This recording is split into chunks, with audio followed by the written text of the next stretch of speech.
अंटवा मामा item song में नाचने वाली समांथा क्यों विराट कोहली के लिए फूट फूट कर रोई, जैसे पूरा पाकिस्तान गदर 2 को देख कर रो रहा है। कपिल शर्मा शो के बैक स्टेज में होता है ये गंदा काम, जानकर खड़े हो जाएंगे रोंगटे। और इस मशहूर डायरेक्टर की बेटी क्यों करती है बॉलीवुड से नफरत। विराट कोहली अपने बल्लेबाजी से बॉलर्स को तो रुलाते ही है, लेकिन इसी विराट कोहली के लिए समांथा क्यों रो रही है। आखिर विराट ने ऐसा क्या किया कि समांथा का रो रो कर बुरा हाल हो गया है। अल्लू अर्जुन की ब्लॉकबस्टर फिल्म पुष्पा के आइटम नंबर में समांथा के हॉट एंड बोल्ड अवतार ने सभी को उनका दीवाना बनाया। समांथा ने साउथ की कई सुपरहिट फिल्मों में काम किया और अभी हाल ही में खुशी नाम की एक फिल्म में समांथा कम बैक करने वाली है। इसी बीच समांथा प्रभु का एक इंटरव्यू सोशल मीडिया पर खूब वायरल हो रहा है, जिसमें उन्होंने स्टार स्पोर्ट्स को दिए इंटरव्यू में विराट कोहली को लेकर काफी इमोशनल बातें कही। 12 मार्च 2023 इंडिया ऑस्ट्रेलिया के बीच हुई बॉर्डर गावस्कर ट्रॉफी के चौथे टेस्ट में विराट कोहली ने कम बैक करते हुए 3 साल बाद सेंचुरी लगाई और 186 रनों की शानदार पारी खेली। इसी पारी का जिक्र करते हुए समांथा ने इंटरव्यू में कहा, विराट कोहली पूरे देश के लिए इंस्पिरेशन है और अब कोहली ने कम बैक सेंचुरी लगाई तो मैं ये देखकर रो पड़ी, क्योंकि हर भारतीय की तरह मैं भी विराट कोहली की बहुत बड़ी फैन हूँ। दूसरी तरफ विराट को भी समांथा की एक्टिंग वो पसंद है, यहाँ तक कि दोनों एक दूसरे को सोशल मीडिया पर फॉलो भी करते हैं और एक दूसरे की पोस्ट पर कमेंट भी करते हैं। विराट कोहली जैसे क्रिकेट के किंग है, वैसे ही कॉमेडी के किंग है कपिल शर्मा, पर यही कॉमेडी किंग कैसे लोगों को बेवकूफ बनाता है, आज इससे पर्दा उठेगा।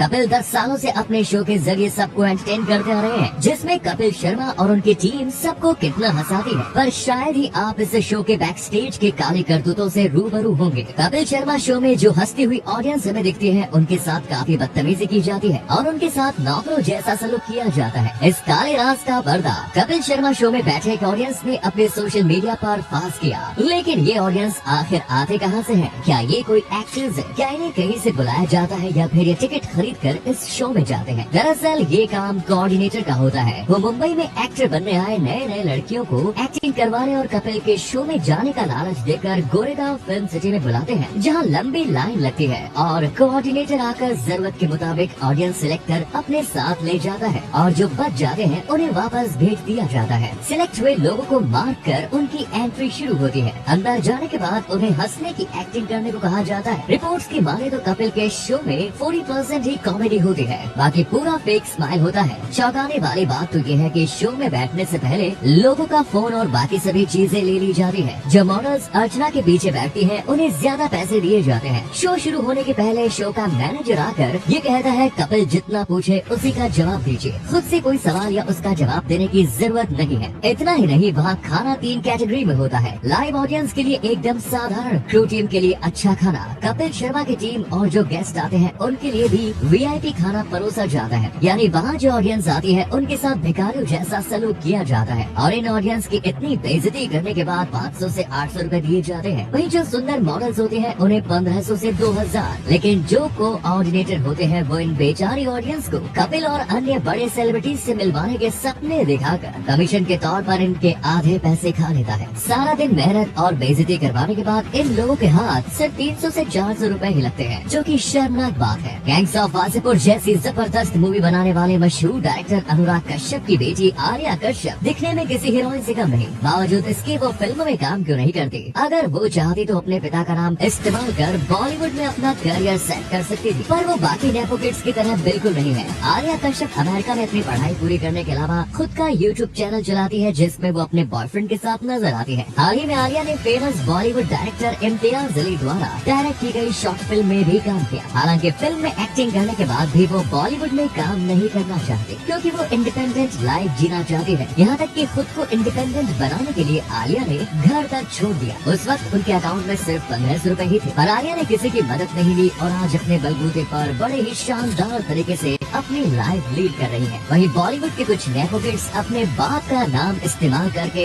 एक के बाद एक फिल्में करते जा रहे हैं, लेकिन कोई टैलेंट न होने के कारण बॉक्स ऑफिस पर उनकी फिल्में फिट जाती है। 11 अगस्त को रिलीज हुई सनी पाजी की गदर 2 ने पूरे पाकिस्तान को हिलाकर रख दिया। जैसे गदर के पहले पार्ट में तारा सिंह और फिर सनी पाजी अपनी पत्नी सकीना को वापस लाने के लिए पूरे पाकिस्तान से लड़ गए थे, उसी तरह गदर 2 में भी सनी पाजी अपने बेटे को बचाने के लिए एक बार फिर पाकिस्तानियों से भिड़ गए, जो चीज पाकिस्तानी आवाम को बिल्कुल पसंद नहीं आए और गदर 2 का पूरी दुनिया में क्रेज देखकर पाकिस्तान की जल पड़ी। 80 करोड़ के बजट में बने इस फिल्म ने अब तक 390 करोड़ की कमाई कर ली। रिपोर्ट्स की माने तो गदर 2 SRK की पठान और रॉकी भाई की KGF 2 का रिकॉर्ड भी तोड़ सकती है। गदर 2 में सनी पाजी का एक डायलॉग खूब फेमस हो रहा है। अगर यहाँ के लोगों को दोबारा मौका मिलेगा हिंदुस्तान में बसने का तो आधे से ज्यादा पाकिस्तान खाली हो जाएगा। इस पर वहाँ की जनता से जब राय पूछी गई तो उन्होंने कहा कि आज पाकिस्तान के जो बुरे हालात चल रहे हैं और हिंदुस्तान की इकोनॉमी इतनी स्ट्रॉन्ग है, उसे देखते हुए ये बात बिल्कुल सही कही सनी पाजी ने। वहीं कुछ लोगों ने इसका विरोध भी किया। भारत की एक ऐसी यूनिवर्सिटी जिसके आगे हार्वर्ड और कैम्ब्रिज यूनिवर्सिटी भी कुछ नहीं। आज से करीब 1600 साल पहले गुप्ता डायनेस्टी के राजा एंशियंट नालंदा विश्वविद्यालय को आज के बिहार राज्य में बनवाया गया। इस यूनिवर्सिटी में 8 कंपाउंड्स,